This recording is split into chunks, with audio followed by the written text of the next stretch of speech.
On today's episode of Recruiting Roundtable, we're talking about a topic that is ubiquitous in almost every aspect of our lives. That, of course, is AI. In particular, we're going to take a deep dive into the impact of AI as it relates to recruiting.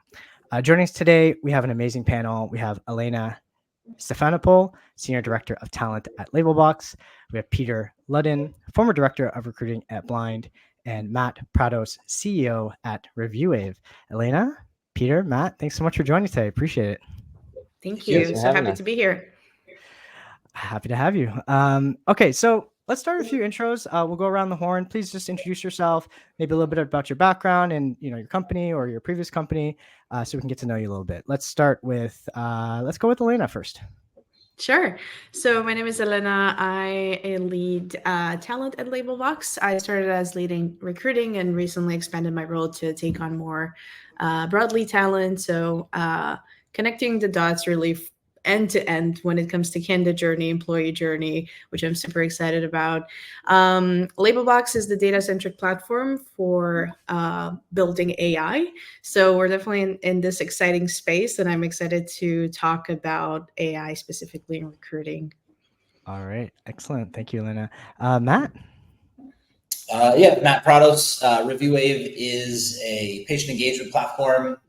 We work with chiropractors, optometrists, dentists, audiologists, etc. Just full suite of texting, reviews, online scheduling, patient app, a lot of marketing automation to streamline these practices. Excellent. Thank you, Matt. And last but not least, Peter. Hey there. Thanks for having me, Sean. I'm Peter. I've been doing recruiting for about 15 years. Most recently was at a company called Blind. Worked at companies TikTok. I worked at a while at Amazon. I'm currently consulting actually for an AI startup based out of New York, and excited to dive into this conversation. I think we're going to have some robust discussion about how it applies to recruiting and candidates. We definitely will. I'm sure about that. And lastly, my name is Sean Huynh. I'm the host of this podcast and also Managing Director at Rocket and VP of Sales at HireFlow, our sister company. We've been using AI for the last 7 years to help source candidates. That's kind of the backbone of our business. And, that's how we find and engage candidates in ways that are not possible to do on LinkedIn. All right. So let's start kind of like high level. I'm interested, like I mentioned AI being ubiquitous. I really mean that. Like I can't like turn anywhere without AI hitting me in the face. How is AI impacting kind of like your respective industries, like as a whole, not just recruiting? Let's talk about like a wider level, like, whether it's from a business development perspective, recruiting or otherwise. Like Elena, I know it's core to your product. So maybe we'll start with you because it is core to your product. Go ahead. Yeah. So Labelbox started in 2018, and back then we focused on data labeling, which is really the absolute foundational block for anyone trying to build any sort of resemblance of AI. So we were there from the beginning. And then, we obviously continued to develop our suite of products as the technology developed and evolved as well. I think the biggest impact was probably last year with Gen AI. And when that hit the market, everything kind of changed for everybody, including for us. So it was really, and I saw this in the industry and a lot of companies just trying to figure out how to firstly understand it, like how it works, and then how to incorporate it, how to leverage it. So I really think about this Gen AI moment as kind of the internet moment, like when the internet came about and then everything was different. I feel this time around it was very similar up there with the internet. So it's really hard to summarize how, it, or even to really understand how everything changed right away, because I think it's still happening. So, we're kind of living through it, and I think everyone is just trying to do their best to keep up. And keep up is probably where I'm going to stop. Yeah, no, that makes sense. Matt, what about yourself? Like in the context of like your work, just not just recruiting or not just at ReviewWave, like how has AI impacted kind of like how you engage with the world and like other pieces of software? Yeah, I mean, I think everybody's just kind of playing with Chat GPT for the most part, unless you work at like an AI company. like Elena. I think most people are just really playing with it right now. I don't think anybody's really got a great full-blown solution come to market. So I think we're all trying to figure out exactly where it's going to go and what it's going to fix. I'm definitely excited to see, what it does in the recruiting space. We spent a lot of money paying professional recruiters to hire key people for us. And really all it is using LinkedIn and doing some searches and doing some outreach. So from an SDR standpoint, kind of viewpoint on recruiting, I think that's a huge opportunity that I think will be one of the first use cases that we adopt really fully in the very near future. Yeah, for sure. I mean, I'll plus one to that. Like, leveraging AI for sourcing is such a valuable tool. It can save you thousands of hours and can make things a lot more efficient, right? And that's kind of like the hardest part, like sourcing. So I definitely hear what you're saying there. Peter, what about you? How has AI impacted kind of like your life and your work as a whole? Yeah, I've been in tech recruiting for many years, and what Elena said was interesting to me. I think keeping up, and Matt, what you mentioned as well, kind of brings this imagery of like a stone being thrown into a lake and the ripples that come out. I think that we're still feeling the ripple effect of awareness of ChatGPT 3 and then 3.5 and then 4 and now 4.0. And I mean, that's the most top of mind because it has mind share, but Bard, Gemini, Perplexity AI, there are a lot of great tools out there that are being toyed with and impacting people's jobs positively. I know a lot of software engineers that now rely heavily on ChatGPT for sort of like low level work. And then they put their mind to, let me review that. It elevates them. You talk about the 10X engineer. That's absolutely something that Gen AI is empowering people. I think there's also a fear. I'll talk in the recruiting world. There's a lot of folks, and this applies, I think, to sales and marketing.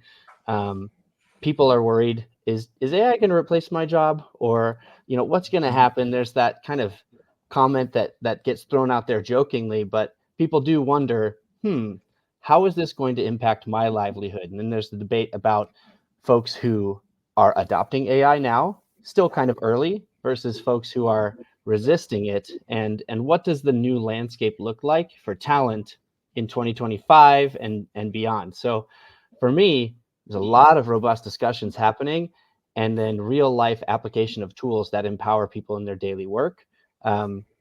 It's fascinating to watch, and we're still early days, from my opinion. I definitely agree with that. So is it fair to say everyone here on this panel has used ChatGPT or is like a user of ChatGPT in some form? Okay, Yeah, cool. Let's so let's play a little game. I'm just curious. I have a love-hate relationship with ChatGPT. Lucy will know this. There's some things I don't like about it at all, and there's some things I do like about it. For example, like writing sales emails. If you write or even an engagement email to somebody, it's comes across a little bit, I don't know, just robotic, right? So I'm curious as to how some of you on the panel are using ChatGPT and kind of whether it's a business sense or otherwise. Maybe Matt, do you want to start on that? Sure. I've written sales copy, website copy with it, and marketing and sales copy is kind of my background before I opened or started this startup. So like, having the prompts of writing it in an 8th grade reading level and different things, can make it very, very human.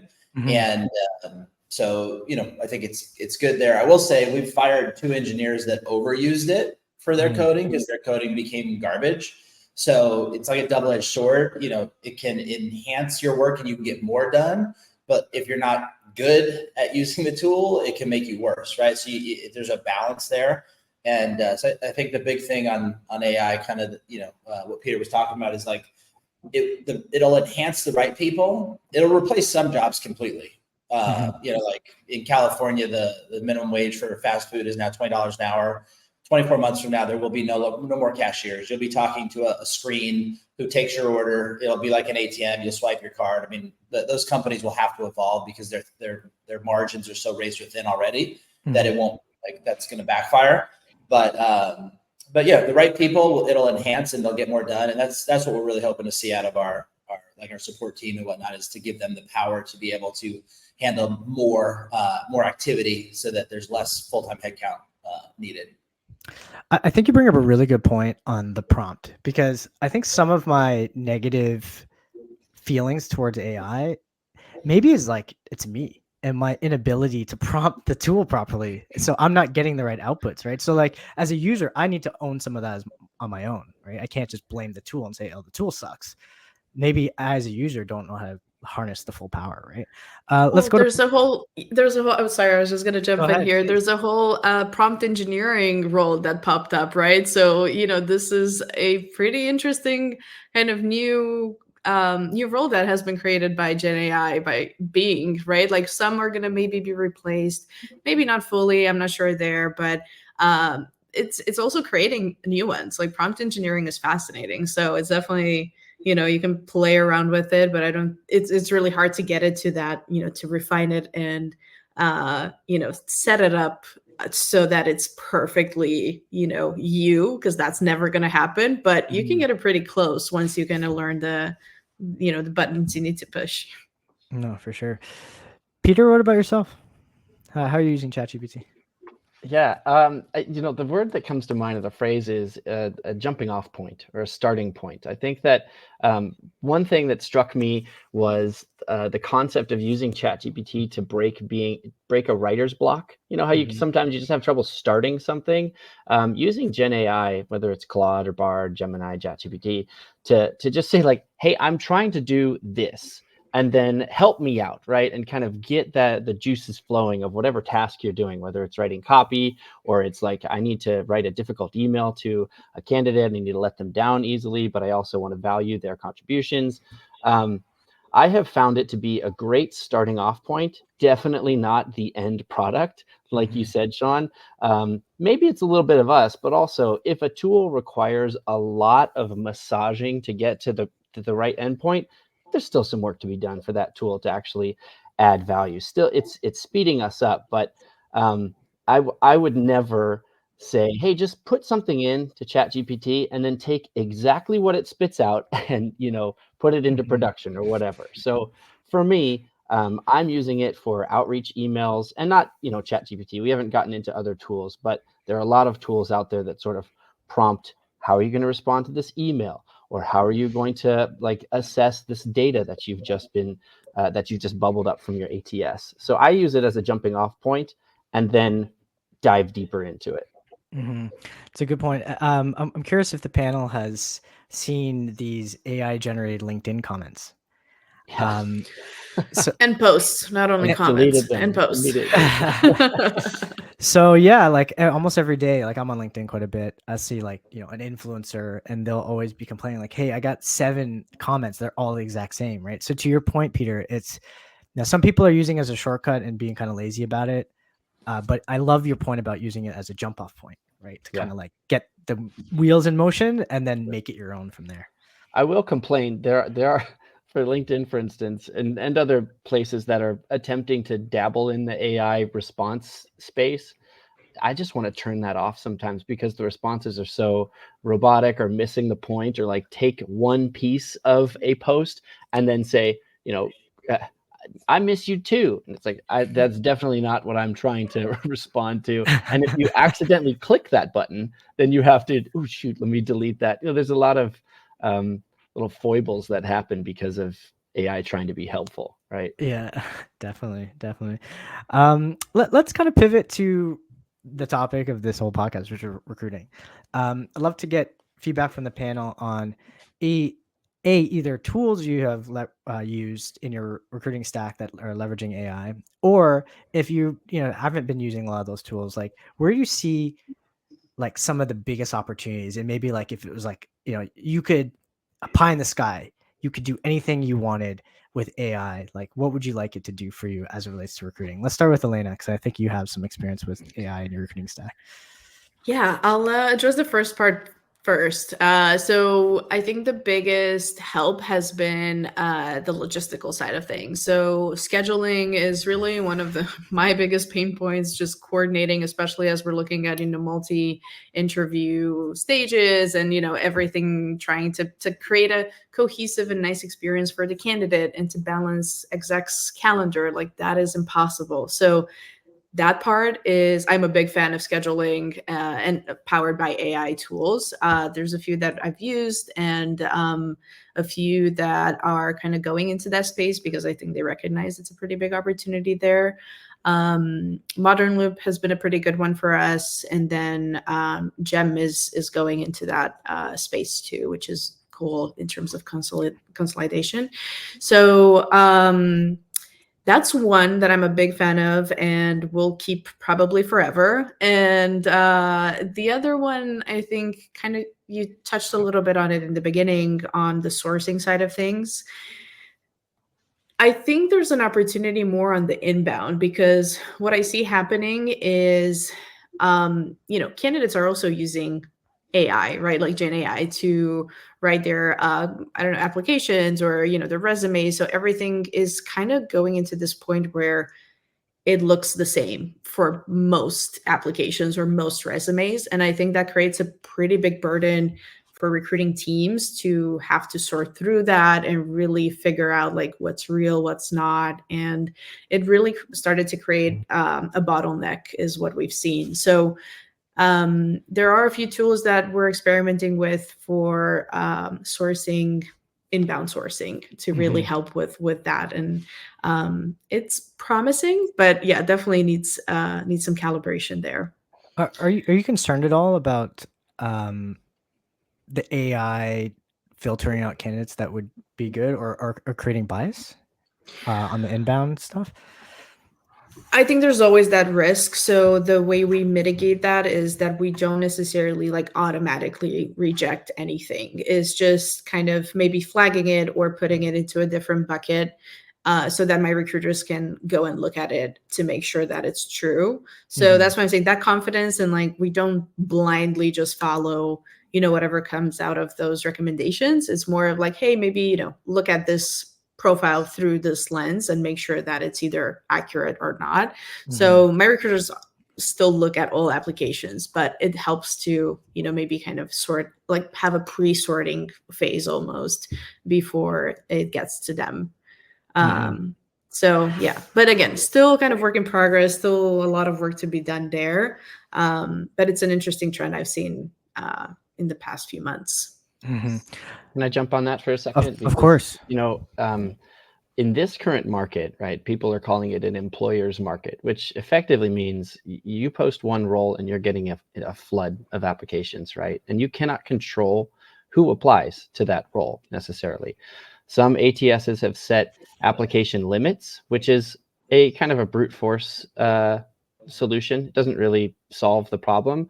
But, to Elena's point, if you have 1,000 applications to one role, how do you dive into that data? How do you use your time wisely? How do you bubble up the top applications, maybe the top 10% versus the other 90% that are just wasted time looking through resumes that aren't aligned to the role, right? You have to have some sort of a tool that can parse the resumes appropriately, that can, do a really good Boolean search based on that, or even recommend top matches by comparing the job description to the resume. There are some tools that are current state doing that.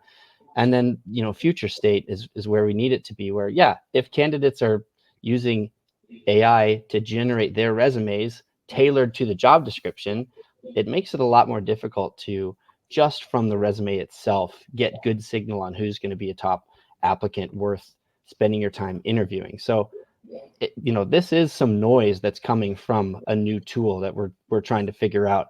How do we navigate through volume and maybe data that's a little bit muddled, right? It's challenging for sure, and you want to use your time wisely, especially when TA doesn't get as much budget lately, I think, as it has in the past. Definitely. I mean, well, spoiler alert, candidates have been tricking ATSs and recruiters for a long time, so they just have new tools to do it now. Matt, okay, so as CEO, you see pretty much everything across the business. What are your thoughts on leveraging AI to, filter in or filter out great candidates for your particular jobs? Yeah, for us, what I'd really love to see is being able to, have an AI tool that can really search LinkedIn profiles very specifically, kind of reverse engineer their experiences, the companies, how well they match. I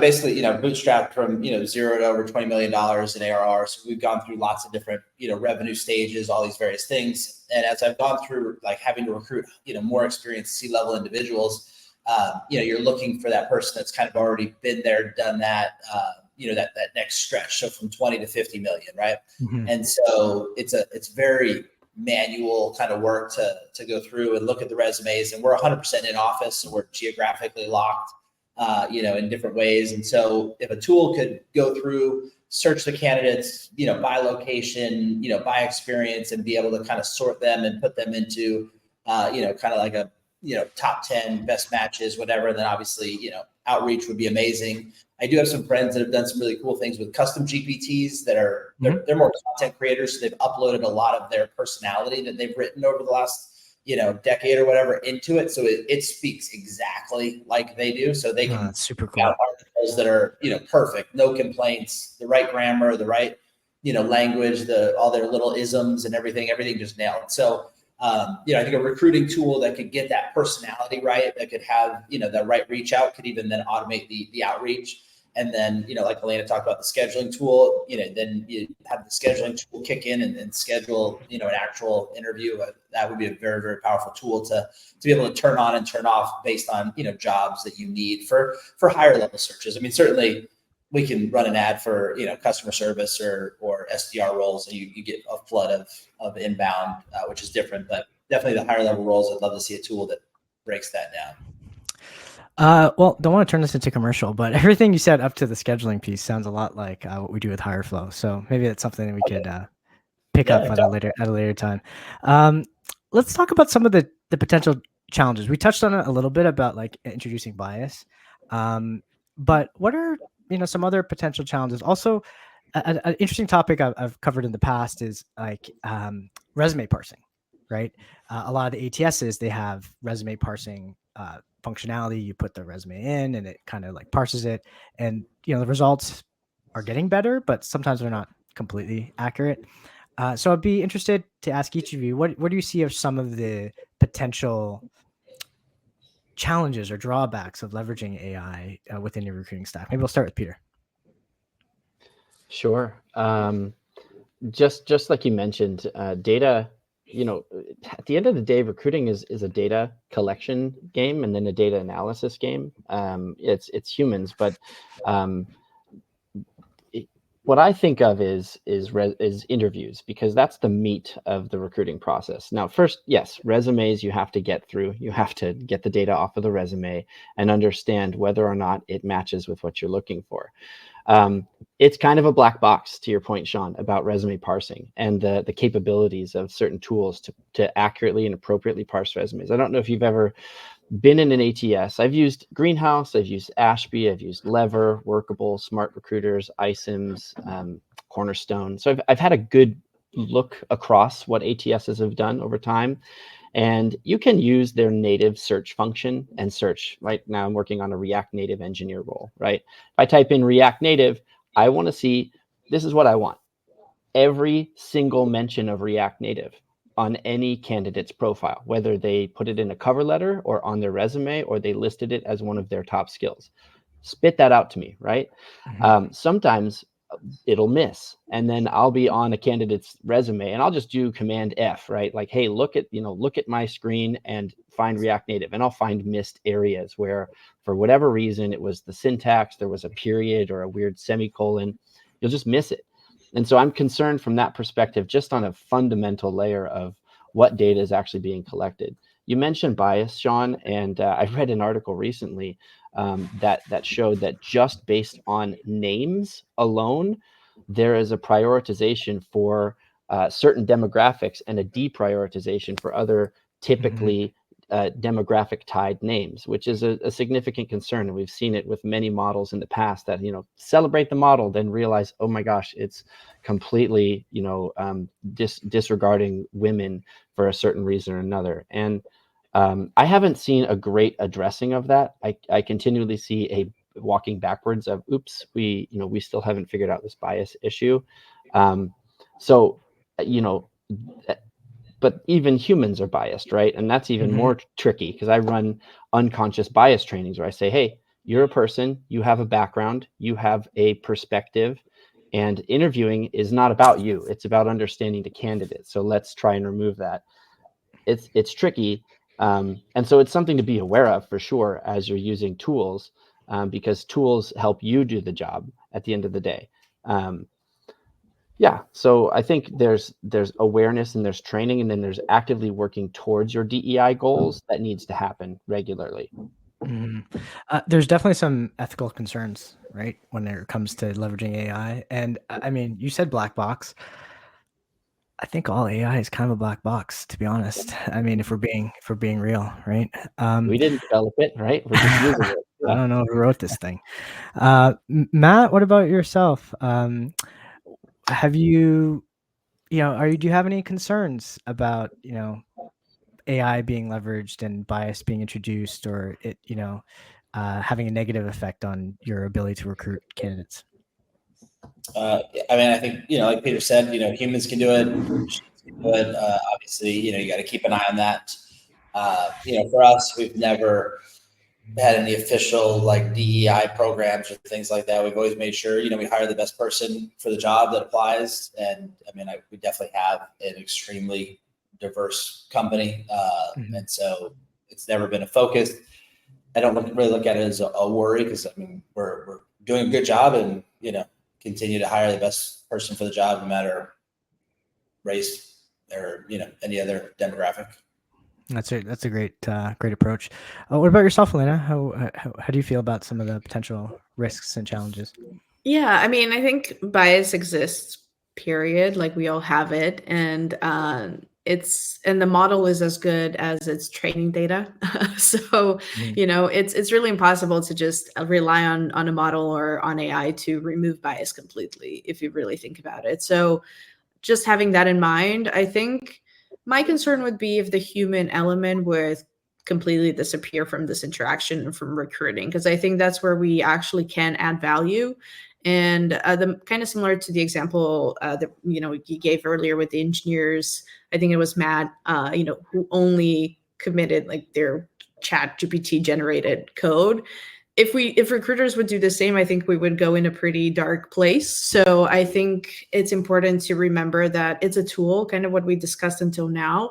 If we use it to make us more efficient, make us less focused on the admin side and more focused, create the space and the mental space to be more focused on the relationship building, on the human aspect, I think we're going to pivot in a pretty nice direction. So that human element, I think, is what we need to focus on. If we don't, then I would be worried, because we would be going in a not so pretty space. I mean, recruiting's it's a people business, right? Like, you can't take people out of the equation. It's what we do, right? So, I know, Matt, prior to the show, we talked a little bit. You mentioned you're going to be leveraging AI from a customer support perspective a little bit. Do you mind sharing a little bit about what ReviewWave's doing there? Yeah. So, you've got your intercom or chat bot, whatever it may be, inside your app, and, clients get on, they ask questions, and, with tools like ours or lots of software tools, there's definitely a ramp period where customer support individuals have to learn the domain of the product itself, right? I mean, you can know how to be nice, answer questions properly, listen, but until you know the actual product, you can't answer the question well. And so there's lots of FAQs and knowledge bases and things out there, but having a tool that's more, rapid fire, where you can take that question, get the exact right answer, with the right grammar, so they don't have to go ask a manager or escalate it and handle that kind of stuff. So, we're not going full on where it's like, the AI is going to start answering it right now. My CTO has a very detailed approach of, the data that you put in, he says, junk in, junk out. So we're going to test, we're going to make sure that the data that's going in and coming out is what we want.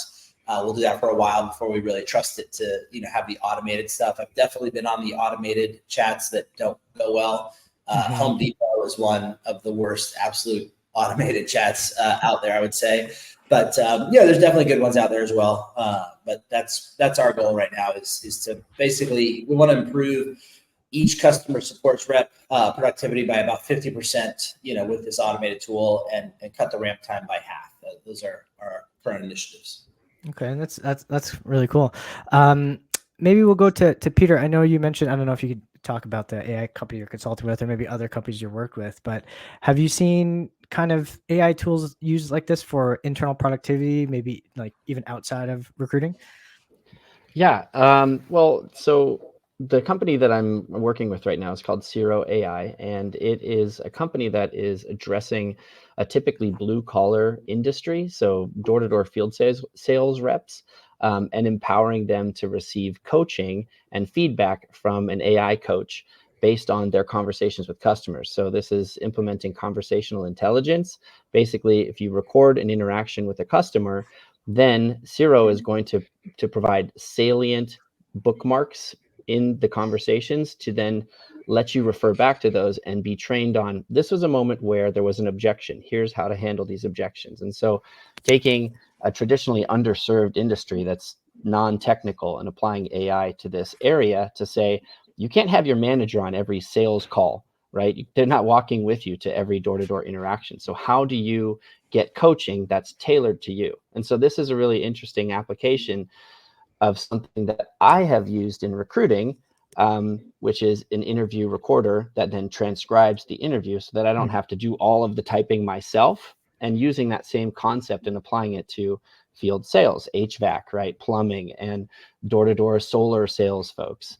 So it's fascinating to me to see AI and large language models and natural language processing being applied in such a kind of a ripple effect fashion, now reaching folks that are, doing this kind of work and probably never thought that they could apply AI to their daily productivity. And so for me, it's both very close to my heart, using AI to empower recruiting, which is an extremely repetitive industry, if we're honest about it, right? You interview 10 people a day and you're asking many of the same questions, you're writing much of the same feedback, and then you do it again, or you spend your time sourcing or reading resumes. And so how do we take repetitive work that might be low mental load, but it takes a lot of time, and convert that into, hey, you do it for me, AI. And then, obviously having checks and balances to look at that and make sure it's transcribing the conversation correctly. So that one's close to my heart because interviewing takes a lot of recruiters' time. And how do we leverage AI to get more out of it? I think it's a really great point. One of the things we say at Rocket is because we have this AI powered sourcing tool and engagement platform for our candidates, our recruiters can spend more time speaking to the candidates, and speaking to our clients to actually understand what they're looking for, which I think is really like the secret sauce, right? I think it's a really important piece. The other thing you mentioned about transcription, I was always kind of resistant. Like, I didn't like recordings of meetings. Like, I wouldn't watch them or I wouldn't listen to them. But at Rocket, some people use a tool called Fathom. Has anyone used Fathom before? It's actually pretty good because it gives you a summary of the meeting after. And so, like, when I get an email that says, hey, here's a summary of the meeting in Fathom, and here are the Fathom notes, I'll read them and I can kind of bullet point in less than 20 seconds, see what happened in the meeting. So I would definitely say that was a very solid use of it. It's a much more practical use than sending me a recording of a meeting, which I'm definitely not watching. Right. Yeah. So I really enjoy that. Elena, what about yourself at Labelbox? Are there any productivity tools that are using AI in some way, shape, or form that you're using in the company? I think so. For us, we say we enable breakthroughs for our customers. I was thinking about our case studies. I invite you to go check them out on our website. I was thinking about them when Peter was speaking about kind of the different applications. I think it's really interesting to think about AI even outside of these obvious kind of AI companies. So we have some customers in agriculture, for example, who are leveraging AI, computer vision and AI to, make sure that the crops that they're or like their whole crop production process is more efficient, or some applications in medical imaging, for early identification. So it's really fascinating to see, beyond kind of like the tech AI startup, like how AI really influences and shapes our world. For us, productivity wise, we're pretty, I would say, tooling. We've always had like this approach of keeping it simple. I like what you were saying about the summary. Zoom started doing the same meeting summary, so they're doing pretty much what you were saying, which has been super helpful to use in our especially for async meetings and kind of help with the time differences and just people being all over. So yeah, I think those are kind of the obvious ones. But nothing, I wouldn't say we have anything super out there in terms of tooling for productivity internally. Okay, that's no worries. All right, so here's the final question. We're going to just do a quick round robin, maybe about 60 and 90 seconds each answer. Moving forward and thinking, the next 5 years, right? 5 years, probably like an eternity. If I think about 5 years before, it was before COVID. So that's that's how far 5 years is in advance. If you could pick, or where do you see the biggest opportunity or excitement for AI? I don't care. It could be recruiting. It could be in your business. It could be in your personal life. Where do you potentially see AI having the biggest impact, or where do you want to see it have the biggest impact? And let's start with Matt on this. I mean, as a business owner, I would say, productivity across the board, being able to empower, our team to do their job more easily, more efficient, lowering their individual stress on individual work and things like that is probably the biggest effect across the boards. One interesting use case, when Peter was talking about kind of the reactive coaching side, like a sales cycle happens and you coach them. I'd really like to see the offensive one where you've got a role play AI that you can train to work with, sales reps, cold callers, CS guys that does a lot of that coaching that, doesn't happen as often as we all know it should. It just spits out objections at you nonstop and see how you did. That actually is a great idea. You should maybe keep that one in your back pocket. Peter, what about yourself? Yeah, I'll just say one note, Matt. There's a company called Interview Prep AI that's basically a chatbot that helps folks prepare for interviews and does ask a lot of behavioral-based interview questions, basically proactively coaching folks on how to. So I can see that directly parlaying into what you're mentioning. For me, Sean, really, I want to see a holistic application of AI to the recruiting process, not just sourcing, not just resume reviews, interview. So where I look at it, there's a lot of discussion about quality of hire these days. How do you know once you've made a hire that they're a good hire? And how do you know even that you're extending an offer to the right person from your, did your debrief, was it a robust debrief? Did you get all the data from the interview? So I'm thinking of it this way. I can use Bright Hire, which is a conversational intelligence tool for interviews, to summarize my interviews and input that feedback into my ATS. I'd like to see all of the interviews that happen for a candidate then be processed by AI and bring a summary of, and maybe even a categorization of a candidate to recommend. Here are some flags that were highlighted for you to discuss in your debrief. Here are some of the bright, parts of the candidate's profile. And here's how we think they would match to your company's department based on the job description and some of the other folks that you've hired, and then look at performance review data and other related data to the candidate life cycle and kind of do like a post-mortem. Did we make the right hire? Did we miss anything? How do we apply our learnings to the beginning of the recruiting process to continually iterate and improve? That's a lot of work. And I think that there are a lot of disjointed pieces from TA to onboarding to employee relations and performance management that I would like to see AI help kind of consolidate and summarize and bring a more holistic approach to the talent lifecycle. It's a long answer, but that's my. I love that. Like retrospectives are something that we always talk about, but like nobody. You just forget it. Right? It's like I just move on, right? Like, so I love that, using AI to like a retrospective on like a certain situation or candidate. Elena, you're gonna take us home. I'm going to do a big +1 to what Peter said, because I'm a big fan of connecting the dots across the board. And that's really what I do now. And in this talent capacity is connecting the dots between like performance and how the whole hiring process went. But it's a lot of manual work and a lot of coordination across different teams. So if AI could help that, I would be a big fan. I would say the other part, and it's more of kind of beyond recruiting, but generally adoption of AI is pretty low. It is a hot topic and everyone is talking about it, but if you really look at adoption numbers, it is pretty low. So I'm hoping in 5 years from now, maybe we have a higher rate of adoption in maybe industries or areas that we don't really think about now. So maybe, I don't know, even public administration. That would be nice to, have something help the DMV experience. Who knows? I'm being You're probably gonna have to wait like a decade for that, but That's sure. weird. yeah, I know you said 5 years, but yeah. Well, with that, thank you so much, Matt, Elena, and Peter. It was a really great conversation. I learned a ton. And for anyone listening, like, I mean, Lucy, we should like create like a list of all the tools that were discussed, because I think we probably talked at least about a dozen tools today. So thank you so much for your insights, and we appreciate everything you brought to the table. And for anyone listening out there, embrace AI. It's here, it's not going anywhere, and you're either going to figure it out or you're going to get left behind. Until next time, happy hunting, everyone.